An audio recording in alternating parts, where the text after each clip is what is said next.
अश्वमेध की आहुति तो सपत्नी दी जाती है, अर्थात अब दूसरे विवाह के लिए सज है।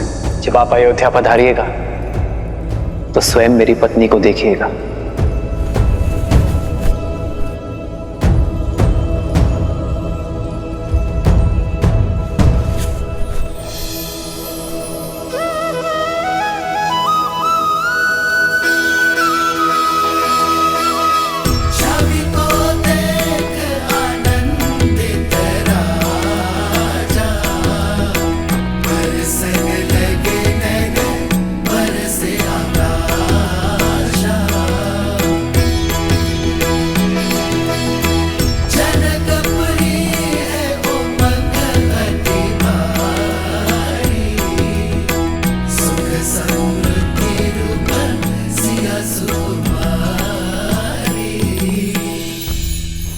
रहने दीजिए महाराज, रहने दीजिए महाराज। मेरा मन कहता है कि मिथिला की हर एक दीवार पर लिखवा दिया जाए कि अयोध्या में कोई अपनी पुत्री न ब्याहे, पुत्री न ब्याहे।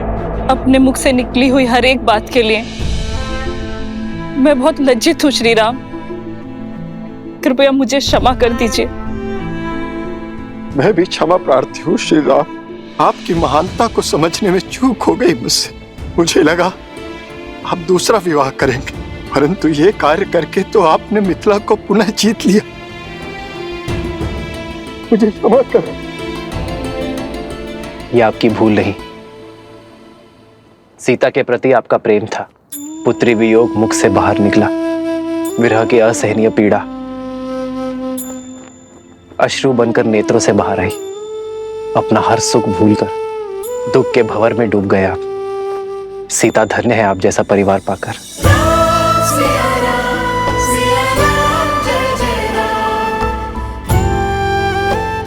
मुझे अपनी पुत्री पर गर्व और जमाता पर अभिमान है।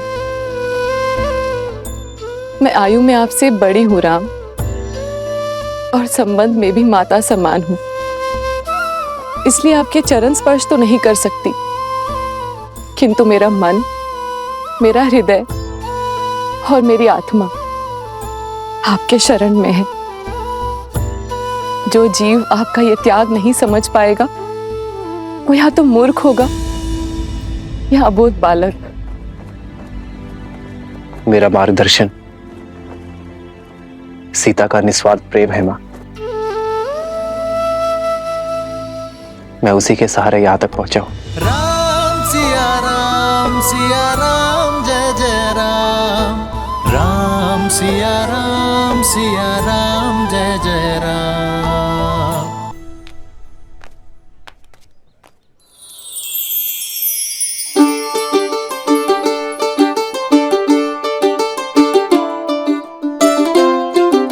अरे मेरे दुकान के सामने क्यों खड़े हो? चलो उधर जाओ।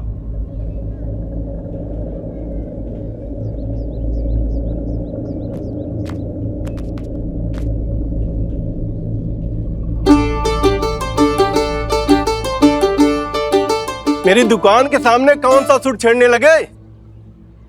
चलो आगे चलो।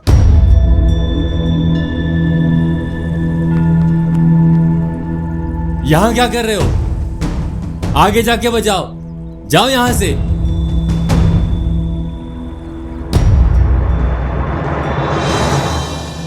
सात दिनों तक सूर्य उदय से सूर्य अस्त तक यज्ञ होगा, जिसके पश्चात अश्व को मुक्त किया जाएगा।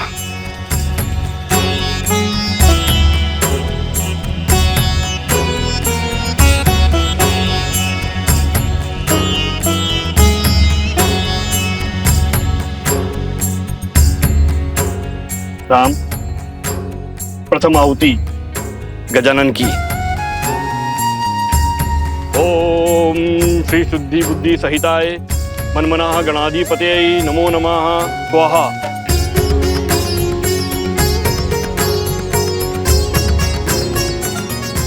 उमा महेश्वराय नमः। लक्ष्मी नारायणाभ्याम नमः। मातृपितृ चरण कमलेभ्यो नमः। इष्ट देवताभ्यो नमः। कुल देवताभ्यो नमः। स्थान देवताभ्यो नमः। सर्वेभ्यो देवेभ्यो नमः। स्वाहा।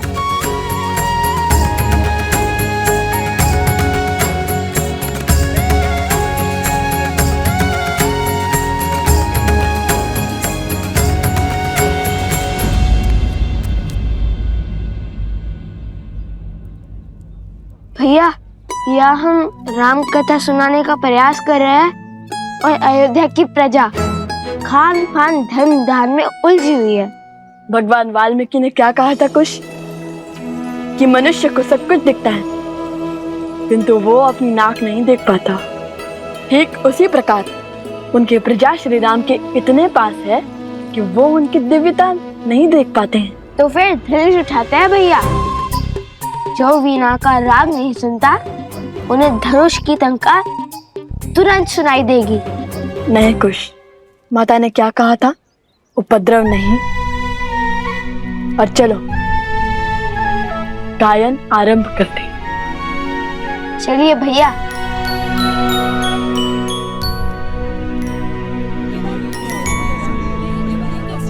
ले लो बहुत अच्छी तलवार है भाइयों, आओ ले लो। अरे मित्र हटाओ इस अश्व को। अरे पूरा मार्ग रोक लिया है, तनिक और बल लगाओ। रखिए नीचे रखिए, नीचे रखिए।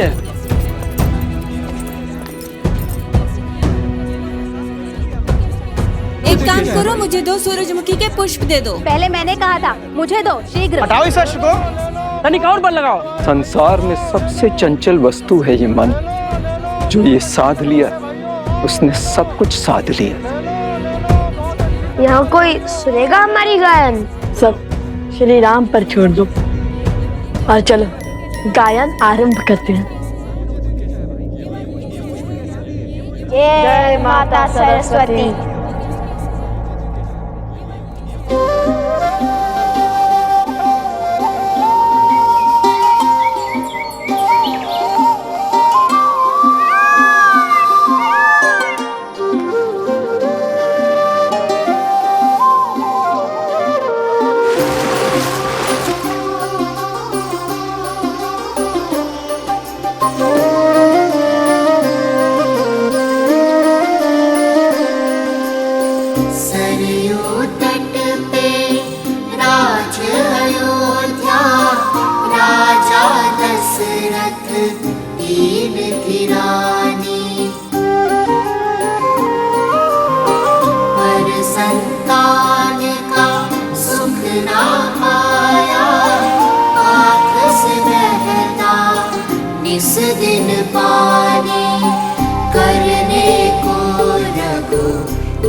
दशरथ अजर बिहारी होई सोई जो राम रचिरा को करी पर बढ़ावे साखा। ये वस्त्र हमें दे दीजिए ऋषि कुमार, इस पर आपका अधिकार नहीं।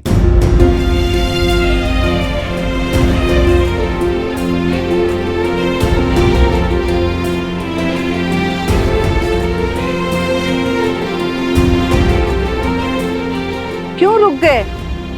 महाराज का तो आशीर्वाद तुम्हारे साथ है। गाओ पुत्र गाओ। गाओ न ऋषि कुमार। हाँ हाँ गाओ। गाओ ऋषि कुमार गाओ। गाओ गाओ गाओ गाओ गाओ गाओ गाओ।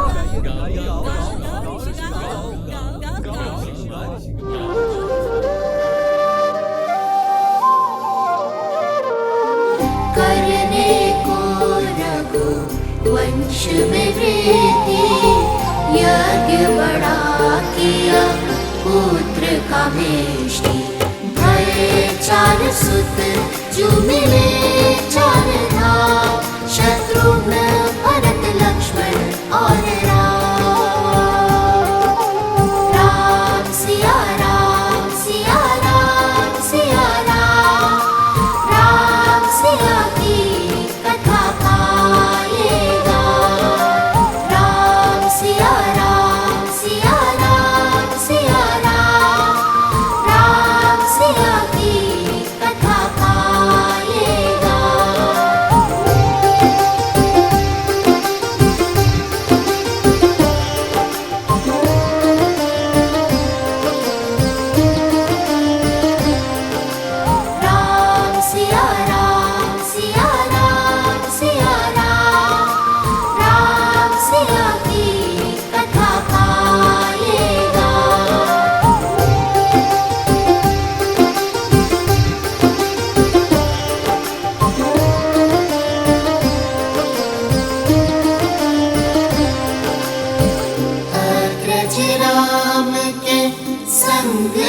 शास्त्र गुरु वशिष्ठ सिखाए,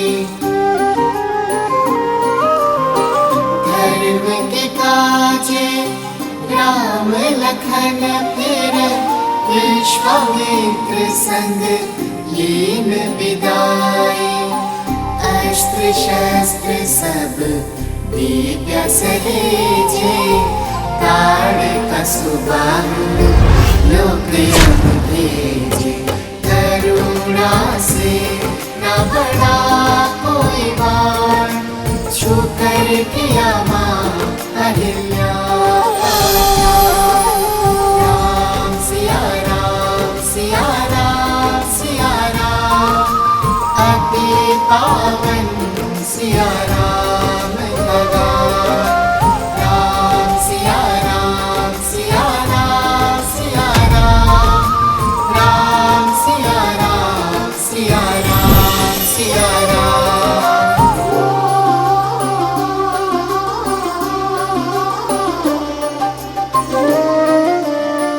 ये कौन बालक इतना मधुर राम कथा का गान कर रहे हैं? मिथिला में शिव का धनुष भयंकर, जिसे न हिला सका कोई धुरंधर। राम लखन गुरु मिथिला पहुँचे, लक्ष्य था देखन सिया का स्वयंवर। मिथिल सभा में थी विकट निराशा, कौन बने भरतार सिया का। ले गुरु आशीष उठे फिर राम, शीश झुका किया शिव को प्रणाम। राम सिया राम सिया राम सिया राम, राम सिया रामायण को प्रणाम। राम सिया राम सिया राम सिया राम, राम सिया राम सिया राम सिया राम।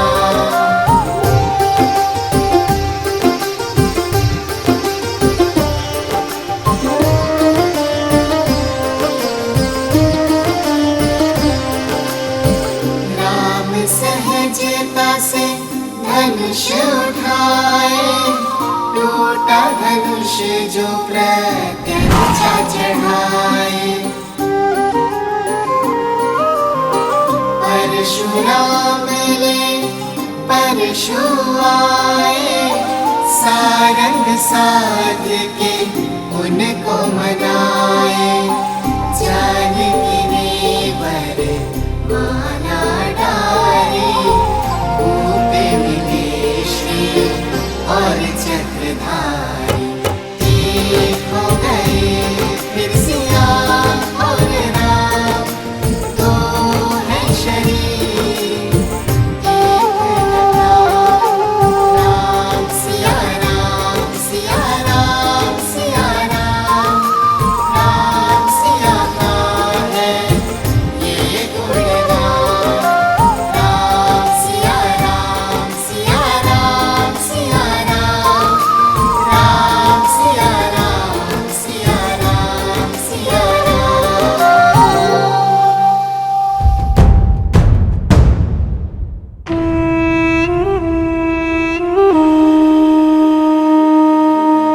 इस राम के हर कार्य से प्रजा उसकी भक्त बन जाती है।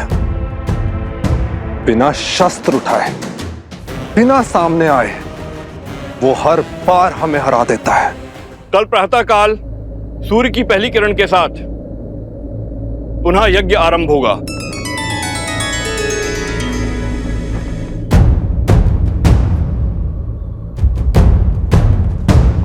हनुमान कहाँ गया? सिया राम सिया राम सिया राम, राम प्रभु सिया राम सिया राम।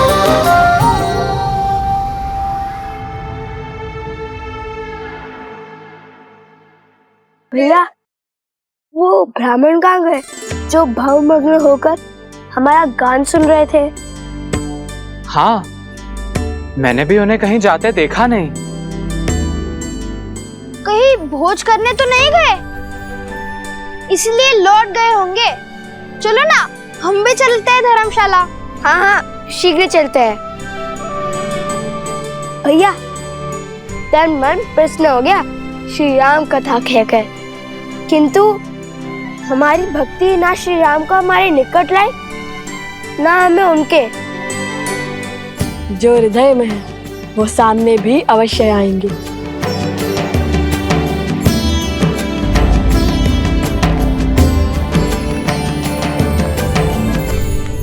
मिल गया मार्ग। तुमने कहा राम की प्रजा उसकी भक्त है, परंतु प्रजा शब्द का एक अर्थ संतान भी होता है, बानासुर। हो सकता है राम के जिस कार्य में प्रजा को धर्म दिखाई दे, उसी कार्य में उसकी संतानों को अधर्म दिखाई दे। हम सबको बता दें कि लव कुश रामपुत्र है।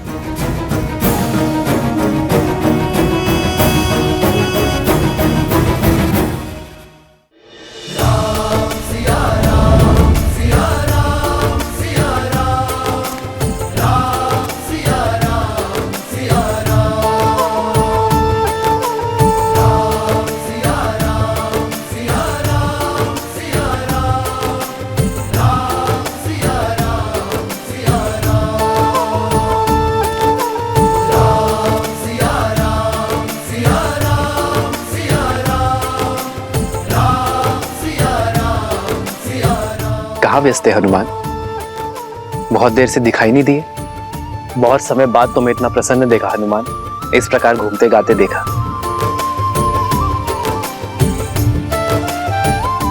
हनुमान जी, हमें भी तो बताइए, इस मंत्र मुग्धता में हम कैसे झूमे? भरत भैया, जब मन आनंद से भरा हो तो पग अपने आप झूमने लगते हैं, और भक्त को मंत्र मुग्ध करने वाले और कोई नहीं, मेरे प्रभु श्री राम ही हैं। मैंने क्या किया हनुमान? आपने नहीं, आपकी कथा ने प्रभु।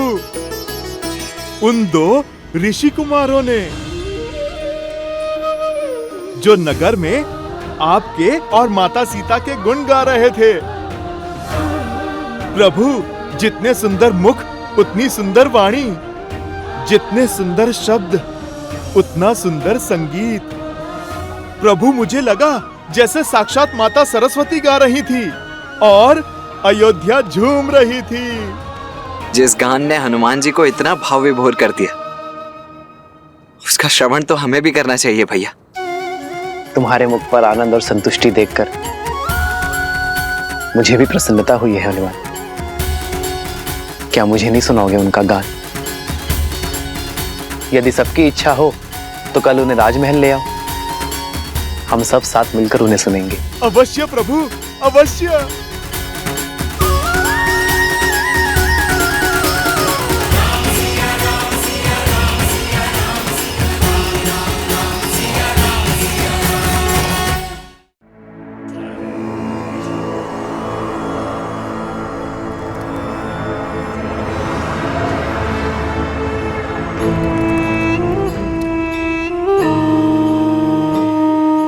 हम किसी के आगे लवकुश का भेद नहीं खुलने देंगे, क्योंकि ज्ञान व्यक्ति को मुक्त कर देता है और अज्ञान बांधे रखता है।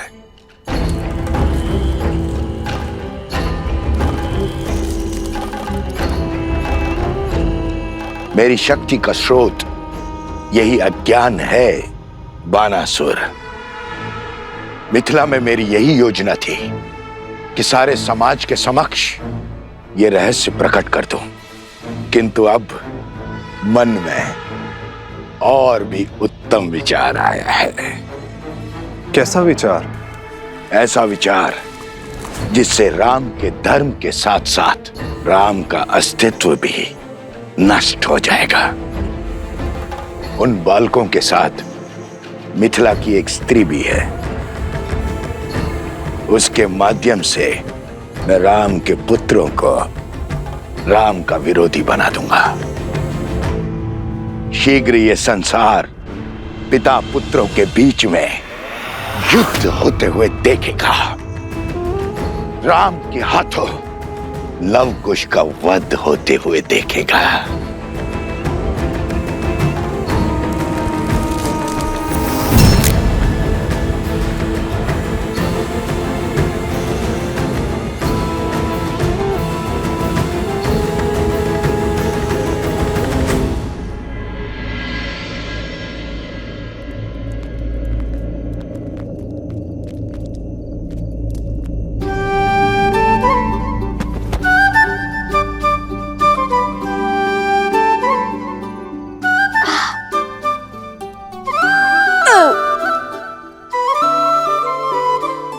ऐसे क्यों देख रहे हो भैया? देख नहीं रहा हूँ, सोच रहा हूँ पेट है कि कुआं। एक पंगत में आधी नगरी का भोजन खा चुके हो तुम, और ये साथ में पोटली भी बांध कर लिया है तुम। आपके लिए भी तो बांधा है भैया।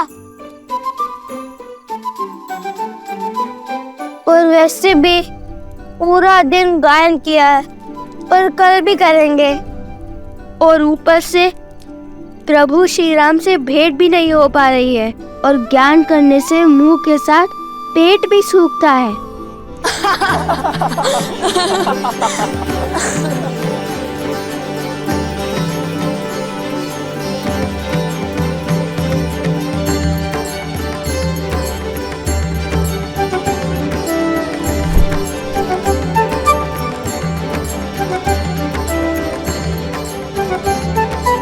कुश, अरे कुश, रूठ क्यों गए?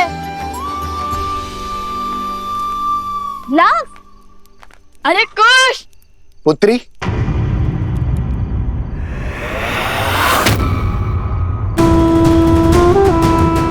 तनिक भोजन मिलेगा?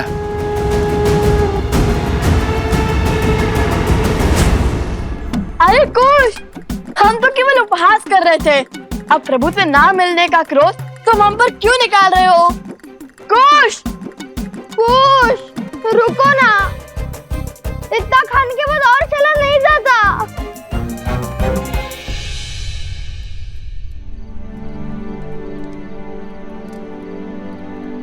सभी ऋषिगण यहीं पर हैं। वो दोनों ऋषि कुमार भी यहीं कहीं होंगे।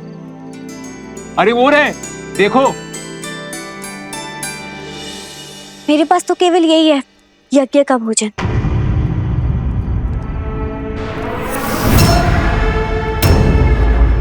अवध की अन्नपूर्णा वन में भटक रही है और अवध में भोज चल रहा है। दुर्भाग्य, सीता को त्याग कर भी राम के गुणगान गाए जा रहे हैं। सीता का त्याग करके भी राम महान हो गया।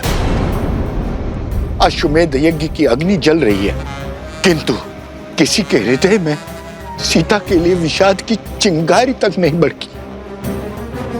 पर मेरा मन जल रहा है। मेरे लिए ये भोग अपवित्र है, विष है, और गांव पर नमक तो तब छिड़क रहा है जब वो ऋषि कुमार राम के गुणगान गा रहे हैं। कुश रुको, कुश, कुश। ऋषि कुमारों,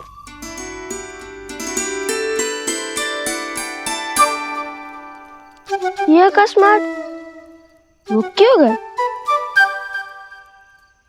ऋषि कुमार, कुछ भेंट लाए हम आपके लिए, दही मक्खन और लड्डू।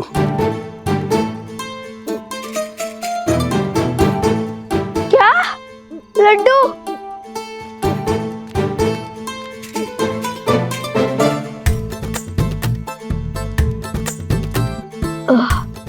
रहने दीजिए, इसकी कोई आवश्यकता नहीं है।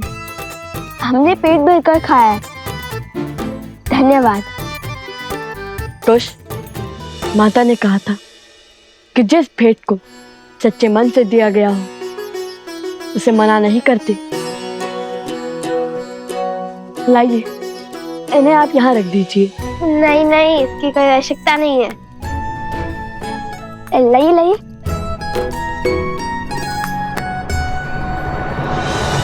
दुख तो मुझे भी बहुत होता है। तो रोकती क्यों नहीं उन्हें? तुम तो मिथिला से हो, जानती हो राम ने सीता के साथ क्या अन्याय किया है। तुम्हारा कर्तव्य है उन ऋषि कुमारों को राजकुमारी सीता के साथ हुए अन्याय का भेद बताना। संसार को हानि दुष्टों का कोलाहल नहीं, सज्जनों का मौन पहुंचाता है। क्यों नहीं खोल देती अपने मन का भेद और सत्य का पिटारा उन ऋषि कुमारों के सामने? आप दोनों ने न केवल हमारे महाराजा और महारानी के जीवन की प्रशंसा का गुणगान गाया है, बल्कि हमें भी उनके जीवन के महत्व को भी समझाया है। आपकी राम कथा का गान सुनकर आभास हुआ महारानी सीता के अब अपराधी हैं हम। उन पर संदेह कर बहुत बड़ा पाप किया हमने। धन्य है आप ऋषि कुमार। अपराध, संदेह, अन्याय अर्थात आप दोनों ने आज अपने गायन से अयोध्या के व्यक्ति व्यक्ति के भीतर पुनः श्री राम की मर्यादा धर्म का प्रसार किया। आप दोनों को धन्यवाद ऋषि कुमार।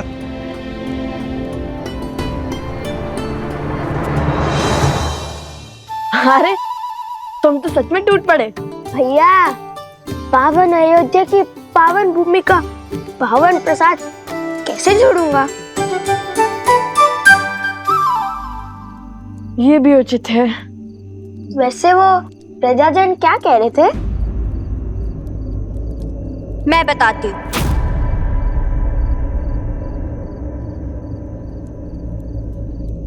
क्या? अब तो अयोध्या की प्रजा भी मान गई कि श्री राम ने हमारी मिथिला की राजकुमारी के साथ अन्याय किया है। कैसा अन्याय? क्या कह रही हैं आप? हाँ, सुना तो मैंने भी था कि श्री राम ने माता सीता को त्याग दिया है।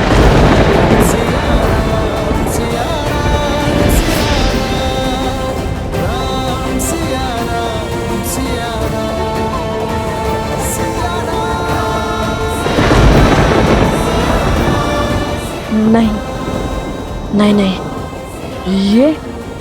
ये असंभव है।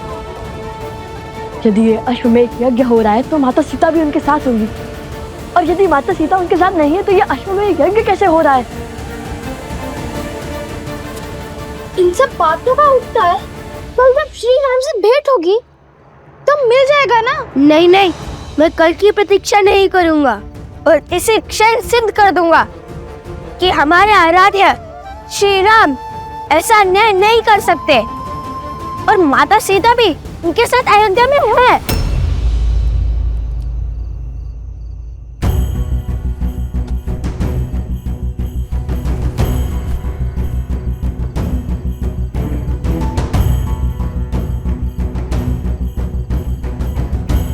एक बार माता सीता से मिलने सब सिद्ध हो जाएगा। परंतु माता ने गरिमा में रहने के लिए कहा था। ठीक है, यदि आपको प्रमाण नहीं चाहिए तो चलते हैं।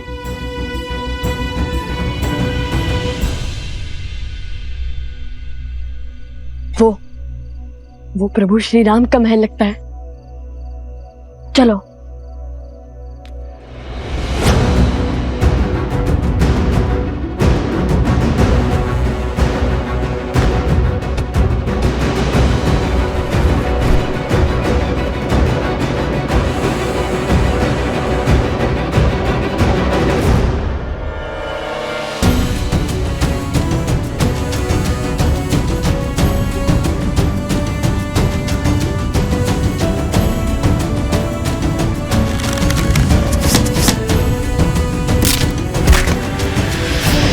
चलो वहां को ये देखते हैं।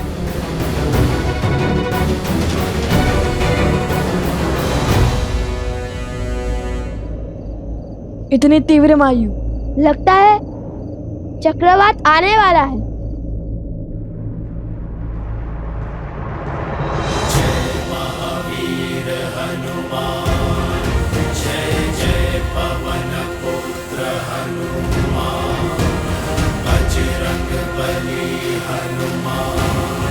जय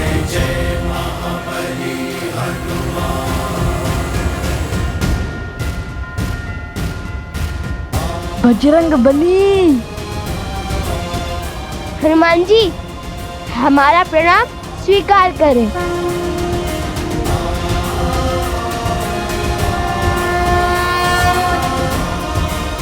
एक राम भक्त ने दूसरे राम भक्त को पकड़ लिया, ये भी हमें चोर समझने लगेंगे।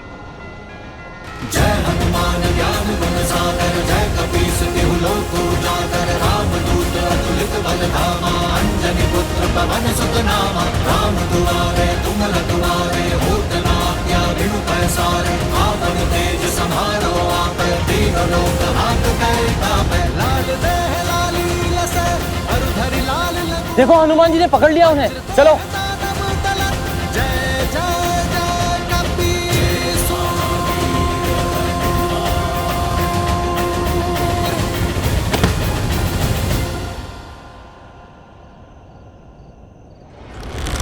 नीचे से चीख कर बात करनी पड़ती है ना, और चीख कर बात करना सभ्यता नहीं, इसलिए ऊपर आ गया। विराट रूप धरकर हमें भयभीत करना चाहते हैं। ये मत सोचिए कि आपका दाह सफल हुआ, हमने तो पहले ही आपको आते हुए देख लिया था। मुझे भी अपने तनिक निकट ले लीजिए हनुमान जी।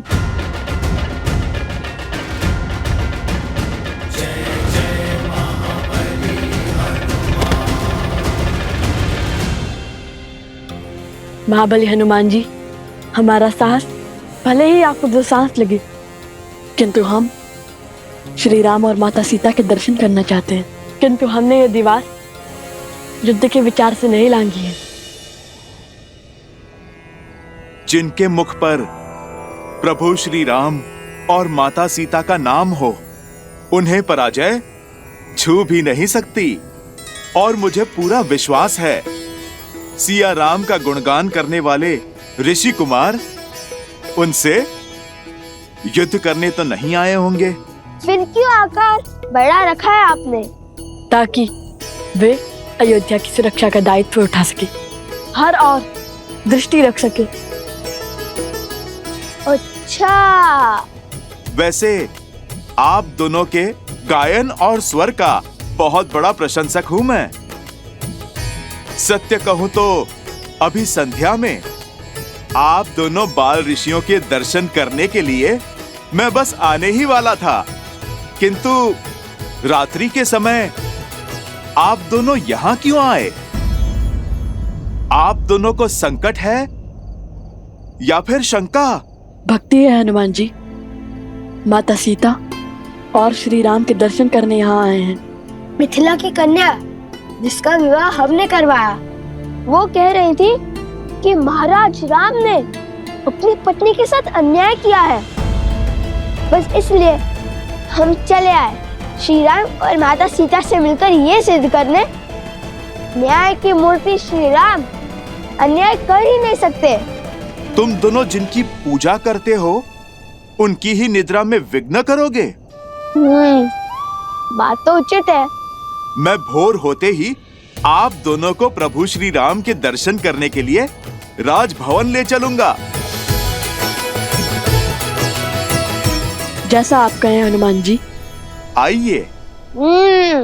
आपको कष्ट करने की आवश्यकता नहीं है।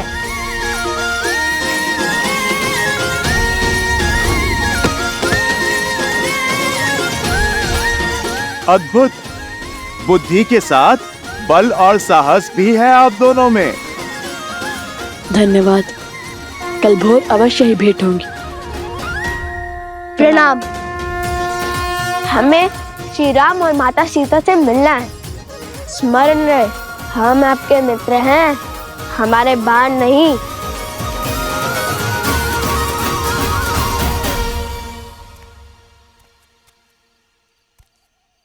वन देवी।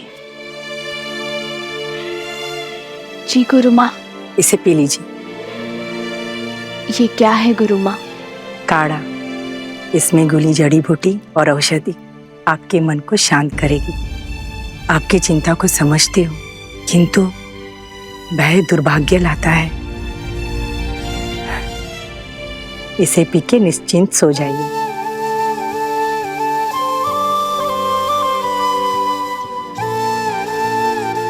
धन्यवाद गुरु माँ। विश्राम कर। आप मेरी चिंता तो समझती हैं, किंतु उसके पीछे का कारण नहीं। बस मेरा लवकुश अपने आराध्या से मिल ले और उनकी भक्ति पर कोई आँच ना आने पाए।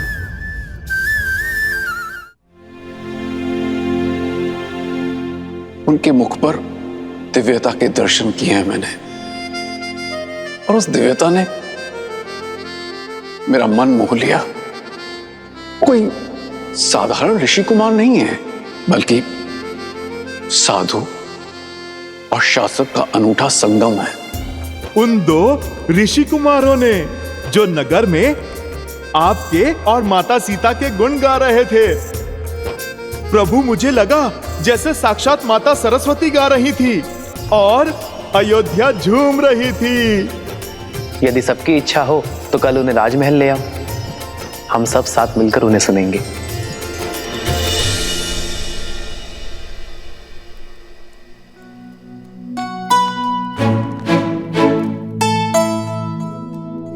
अरे उठकर व्यायाम भी करने लग गए कुछ।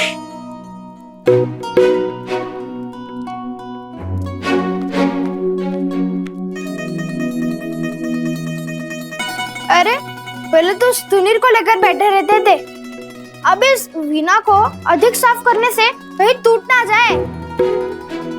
कितनी मूर्खतापूर्ण बातें कर रहे हो। श्री राम और माता सीता से मिलने जा रहे हैं।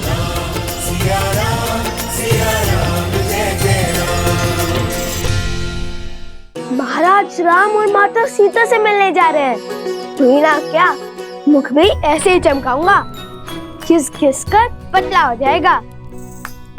हाँ, उचित तो कह रहे हो। कुश,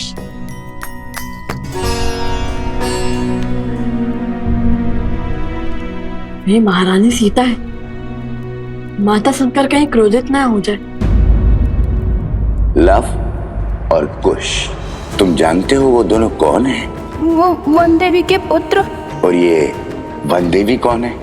लव कुश की माता। केवल लव कुश की माता नहीं, मूर्ख बालक, श्री राम की अर्धांगिनी, अयोध्या की महारानी है वो, सीता है वो, सीता।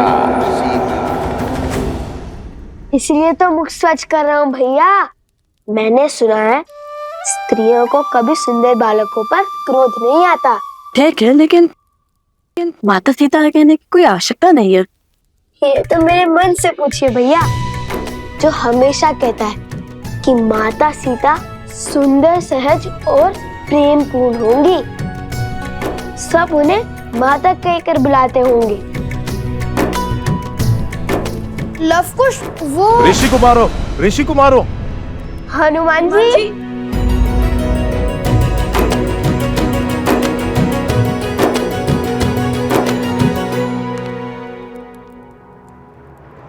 वन देवी ही सीता है। जब लवकुश को पता चलेगा कि माता सीता यहाँ नहीं है, तब क्या होगा? क्या मैं उन दोनों को सत्य बता दूं?